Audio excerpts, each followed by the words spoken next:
안녕하세요. 자유별이에요. 오늘은 사톰이랑 같이 오랜만에 촬영을 하게 됐어요. 久しぶりです。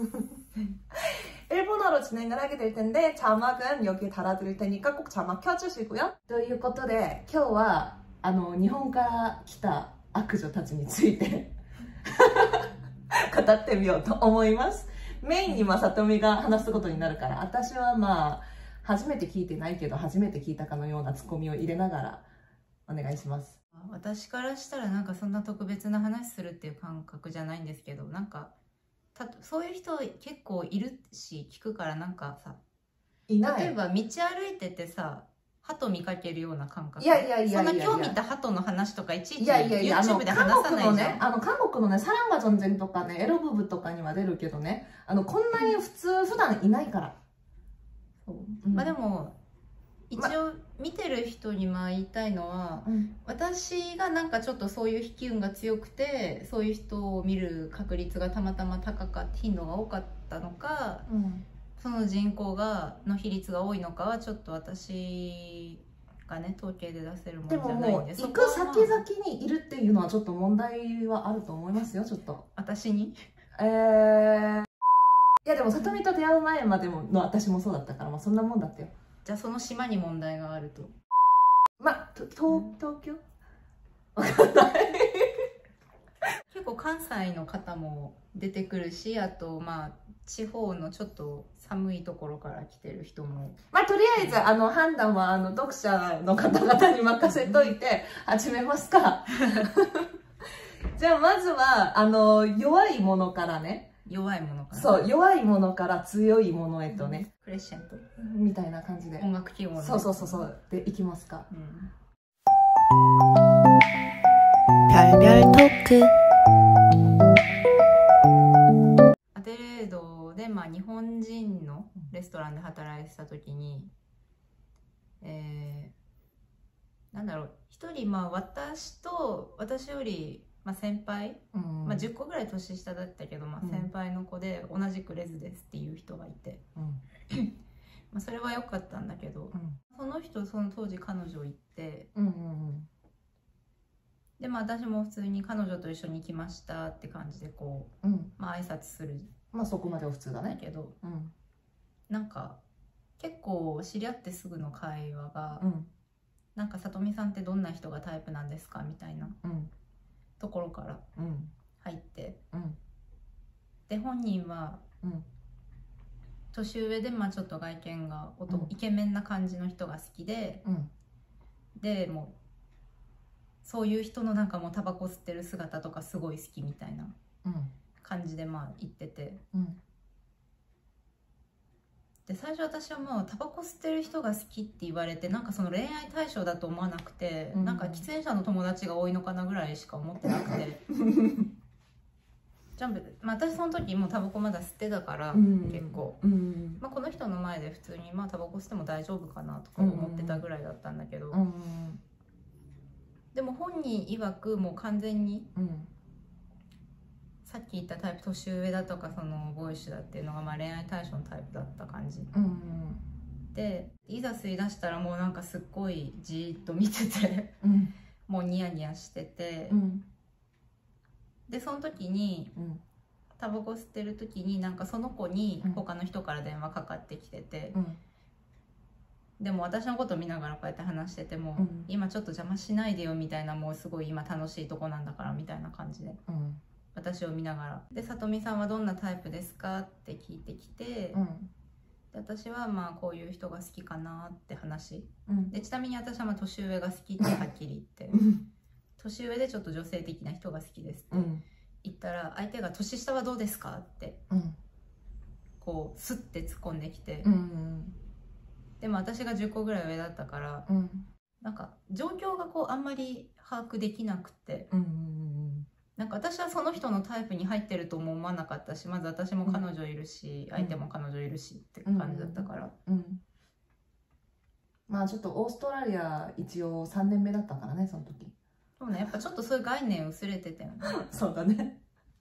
なんか恋人がいるから、他の人とは一線は越えないっていう、その概念がもう根付いてたから。そうだね。その時は気づかなかったけど、後からのその人の言動を振り返ったら、まあ、年下はどうですかイコール自分もその枠に入りますかみたいな意味。まあ、でもその人彼女もいたんだけど、彼女が結構女の子っぽい人あと原宿とかにいそうな女の子で、まあ、年上ではあったんだけどね、本人より。でもなんかでも彼女がいて、すごい彼女ののろけ話とかその悩んでるような話をする割に同僚にも手を出してて、まあその同僚の人はイケメンって感じではないけど、まあなんか、まあ美形っちゃ美形だったけど、でもまあ本人曰く、まあタイプだったらしくって、その A ちゃん曰く。タイプ何人いるの？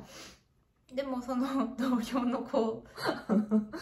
はまあストレートなのかバイなのかよく知らないけど、彼氏いて、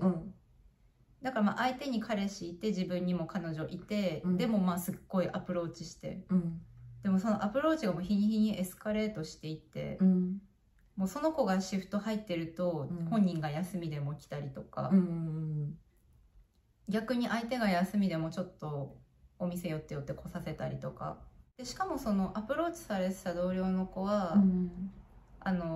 彼女がいること知らなかったんだって、その A ちゃんに。ああ、そうなんだ。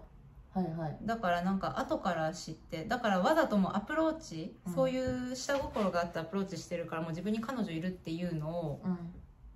他のスタッフには話してたんだけど、その子にだけ多分言ってなかったんだよね。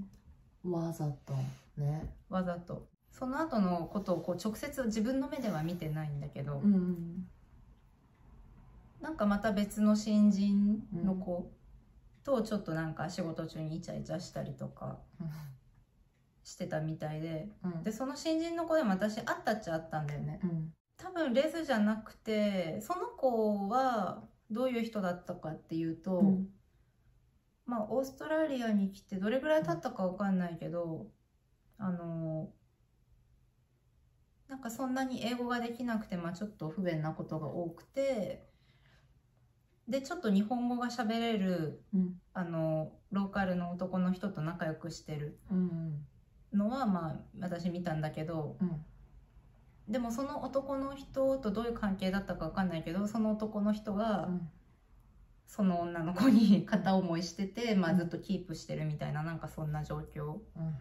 だからまあそういう男の人、その新人の子は新人の子で、その自分に気がある男の人をキープしつつ、その A ちゃんともまあイチャイチャしつつ、みたいな。でその子がまた外見がどんな感じだったかっていうと、結構女してて髪も長くてみたいな、こう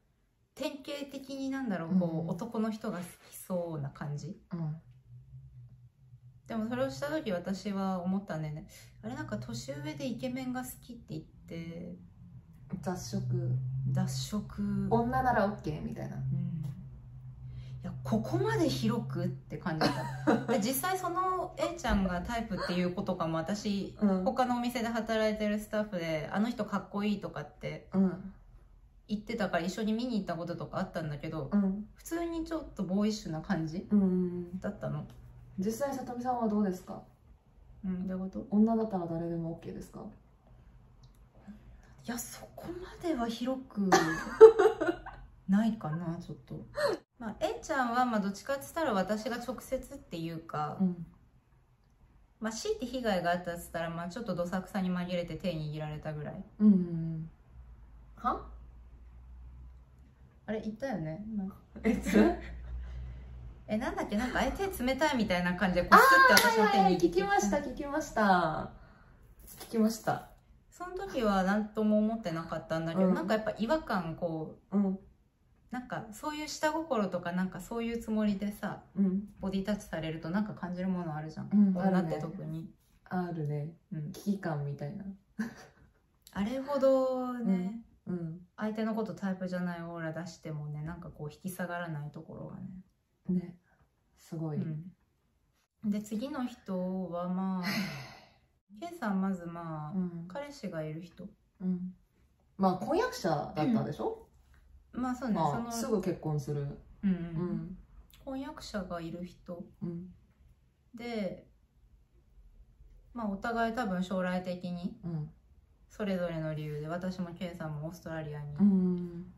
滞在するっていう、まあ、共通の目的があったから、まあ仲良くできるかなって私も最初思ったんだけど、他の同性のスタッフに接してる時と、なんか私に接してる時になんか違う、自意識過剰かなってまあ思ったりしたんだけど、なんかって思ったセリフ何個かあって、なんか1個目が、順番はまあちょっと覚えてないけど、例えばなんだろう、まあ、ちょっと仲良くなってきていろいろ話し出した頃に、なんかさとみさんとちょっとシドニーとか旅行行きたいみたいな、まあ、ちょっと正直その人、そもそもなんかいろいろトラブルあったからちょっと一緒に行くと気遣いそうだなって思ってたからそんなに本気で行こうとはしてなかったんだけどもしさとみさんが同性の友達と旅行行くのって、なんか彼女は OK なのみたいな、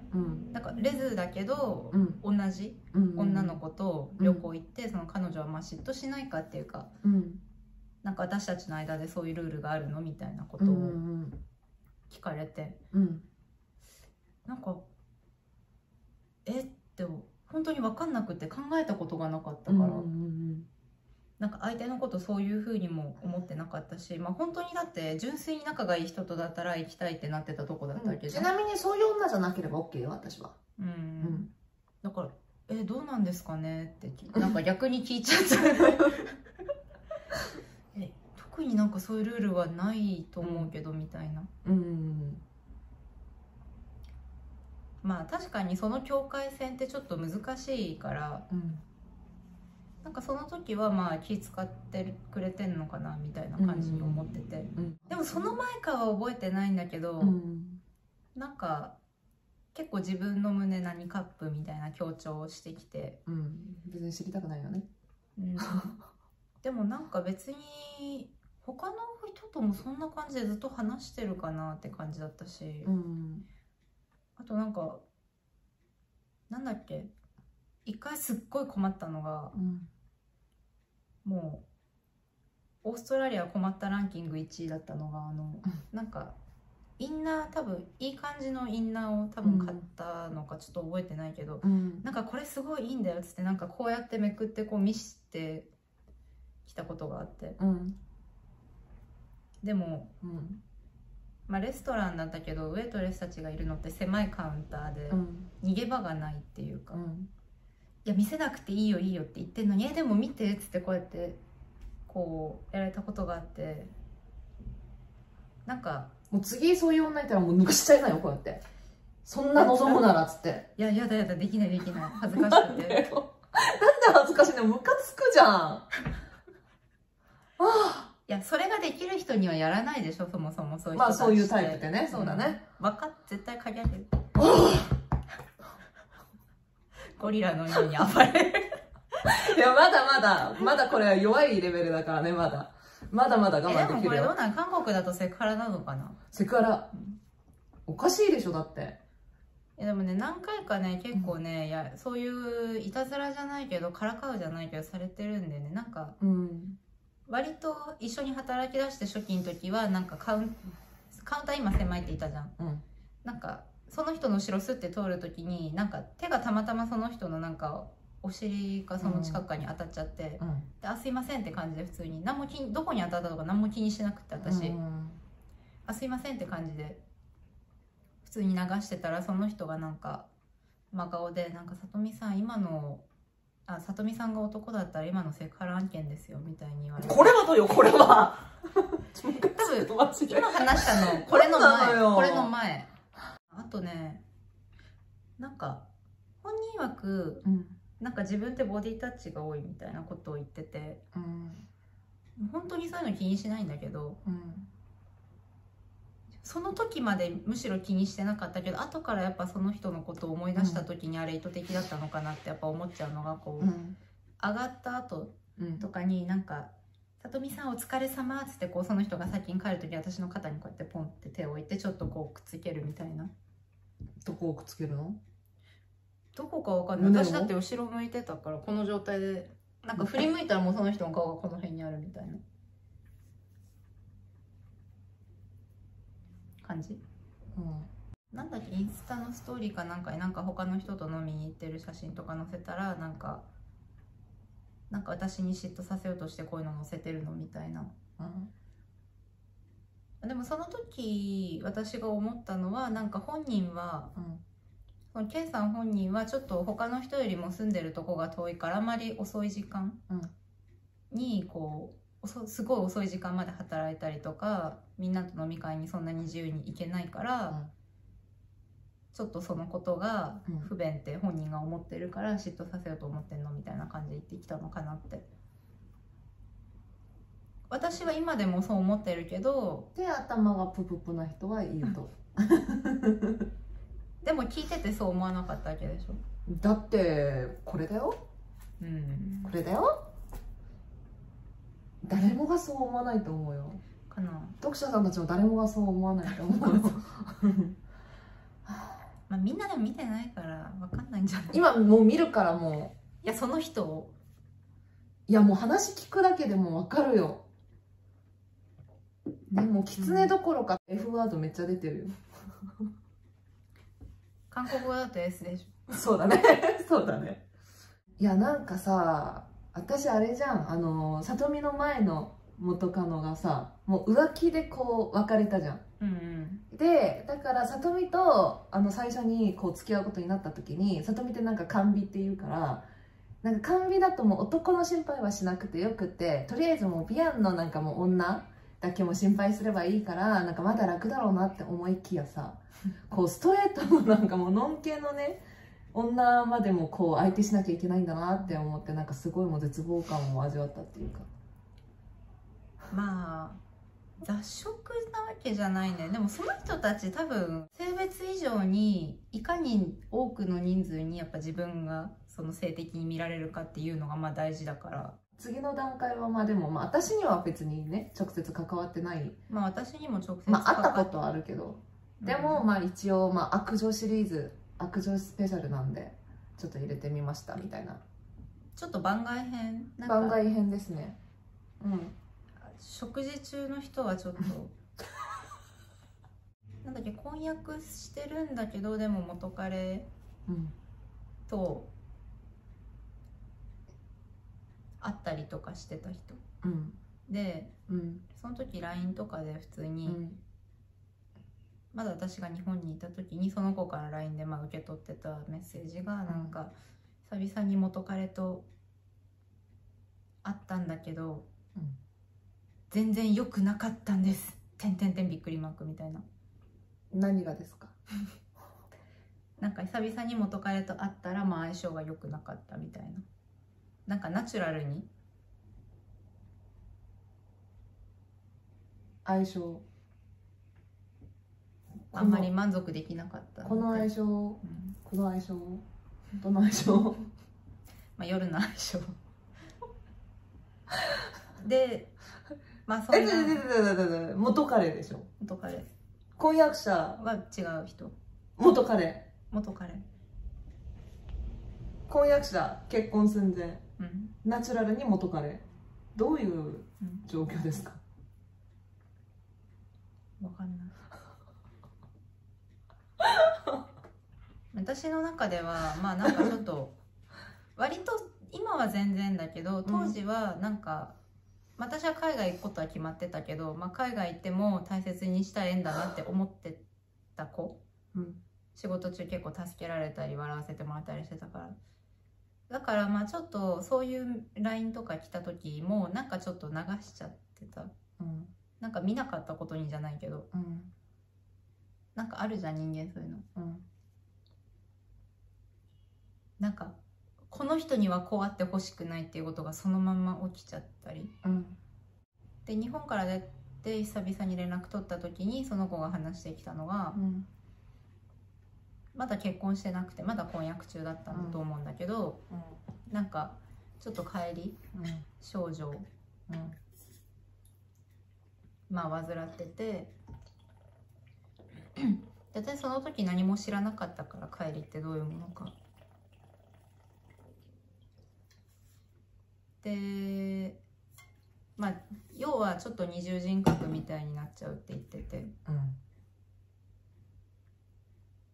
でその時にその子がしたのが、元彼とその後輩と自分と3人でスキーに行った。後輩はそのまあ元彼の後輩、男そうね、2対1。部屋は2。どうしてたんだろうね、部屋割りまではちゃんと覚えてないけど、それ旦那さん、予備の旦那さんは許可してたの？それもねあんまりはっきり覚えてないんだよね。なんかそれよりもその後から聞いた話のインパクトが強すぎて、その旦那さんにどうやってごまかして旅行行ったのかとか、順番は忘れたけど、例えば元彼がシャワー行ってる時にその子と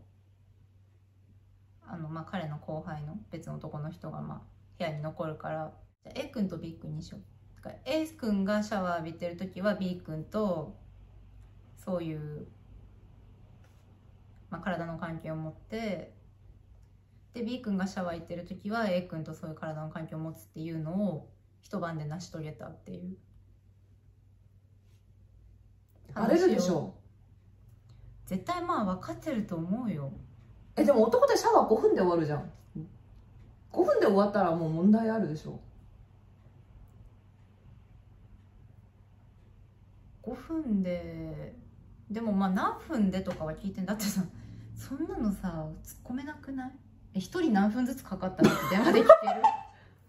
それは知らないよ。あと男でもさ5分はさすがに早すぎだと思うよ。もうちょっとかかると思うよ。1人何分かっていうのは聞いてないけど、とにかくできたのね。なんかすごい技、っていう話を聞いて、でなんかその後にそのことが起きたのがその乖離症状分かった時かっていうのはちょっと分かんないんだけど、私も。でもなんか本人曰くその乖離症状についての説明はもともとキャバ嬢だったって言ってたんだけど、なんかキャバ嬢の自分の人格になった時は、例えばこの男の人が好きでなんか今の自分だったらその婚約者本命の彼が好きみたいな、なんかそういう感じでこう説明をされて。キャバ嬢時代の人格って何？人格っていうか自分に戻るらしい。じゃあ私は人格何？私看護師時代の人格、モノレールアテンダント時の人格、なんかツーターやってる時の私人格何個あるの？私もバリスタの私と、居酒屋で働いてる私とそれは診断されてるの？その人は。でも診断されてんだって、医者に。乖離症状ですねって、何をどう説明して医者がそうやって判断したか知らないけど。そのお医者さん大丈夫？だってもう本当にさ、二重人格って本人言ってたけど、二重人格が互いに、その二重人格を治す治療法が互いの人格を認識させることで治す。でも認識してるらしいんだけど、もう最初から認識しちゃってるじゃん。もう絶対一つの人格もう飼いならしてるだろうって感じで思ったけど、だからキャバ嬢の自分に戻ったんじゃなくてキャバ嬢の気分なんでしょって感じじゃん。だって聞いてたら気分だよって感じじゃん。だからでもなんかやっぱ日本のツイッターとか多分見たらわかると思うけど、それを浮気とか自分のその言い訳にする人多分結構多いんだよね、日本だとね。乖離少女って日本語で入れたら、なんか僕の彼女はある A っていう人格の時はこの男が好きでとか本気で書いてる男の人いて、だから自分がいざ乖離してるよって言われた時に、いやそれ言い訳だからそれはありえないって自分で否定したじゃん私、この子のせいっていうか。だからもうそいつが悪いよ。認められないよ。だってこの人格の時はこの女が好きでとか、この人格の時はこんな自分がいてって感じでさ、悪いことの言い訳に使う感じに、なんか本当にそうなのか、言い訳のためにこう自分を守るためにそうやって言ってるのか自分で分からなくなるから。本当にだからそういう人たちのせいでさ、本当にこう病気でさ苦しんで悩んでる人たちがさ、もう余計自分隠すことになっちゃうし、だってもう韓国にもあるんだけど最近そう嫌だよね。だって韓国でもさ、なんか最近あるのがこうポリアモリって言って、まあ、いろんな人が好きになるみたいな、そういうなんかまあセセクシャル主義者、もうそうじゃなくて、なんかまあ要はまあ知らない人からしたらただの浮気者だけど、まあでもちゃんとしたポリアモリはこのポリアモリ同士で付き合う感じにするらしいの。だからまあ英語圏だとまあ簡単に言うとオープンリレーションシップだからまあ互いになんかもう自由にいろんな人と付き合っても気にしない、で嫉妬もなるべくしないみたいな感じであるらしいんだけど、でも最近韓国で流行ってるのがもう完全になんかもう浮気、自分が最初付き合う時にポリアモリだよとか言ってないくせに普通に付き合ったのに浮気した後にバレたら自分ポリアモリだからみたいな、だから自分悪くないからみたいな感じで利用してるらしくって、だからもうそんな感じの日本版。まあ違うあれだよね、日本版だよね。その人ってさ、こうそういう人って自分がもうそれをじゃあ正当化しちゃってるわけじゃん、ってことはもう旦那が同じことしてもいいの？なんかそれは聞いたんだけど、なんかじゃあ旦那さんが同じ感じで他の女と寝たらどうって聞いたら「それは嫌だ!」って言ってた。なんで？電話ででかい声で。なんで？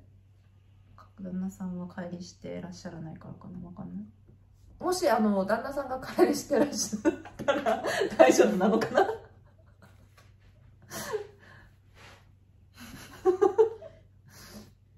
聞けばよかったね、それもね。